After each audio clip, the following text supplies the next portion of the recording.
பஞ்சாப் மாநிலத்தில் சாக்கடைக்குள் பேருந்து கவிழ்ந்து விழுந்ததில் குழந்தை உட்பட 6 பேர் உயிரிழந்திருக்கிறார்கள். முக்கிய செய்தியாக பார்த்துக் கொண்டிருக்கிறோம். கூடுதல் விவரங்களை செய்தியாளர் ரமேஷ் வழங்க கேட்கலாம்.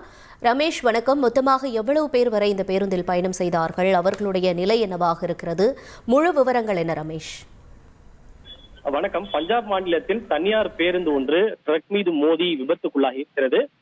குறிப்பாக ஃபரீத்கோட் கோட்டக்புரா தேசிய நெடுஞ்சாலையில் இந்த தனியார் பேருந்து சென்று கொண்டிருந்த போது, அமிர்தசரஸை நோக்கி இந்த பேருந்து சென்று கொண்டிருந்த போது எதிரே வந்த ட்ரக் வாகனத்தின் மீது மோதி பின்னர் அது சாலையோரத்தில் இருந்த தடுப்புகளை உடைத்துக் கொண்டு அதன் கீழே இருந்த சாக்கடைக்குள் விழுந்து பேருந்து கவிழ்ந்து விபத்துக்குள்ளாகி இருக்கிறது.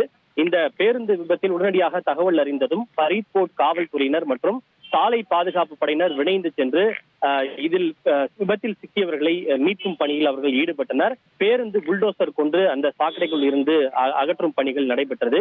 இந்த விபத்தில் தற்போது ஒரு குழந்தை உட்பட 6 பேர் உயிரிழந்திருக்கின்றனர்.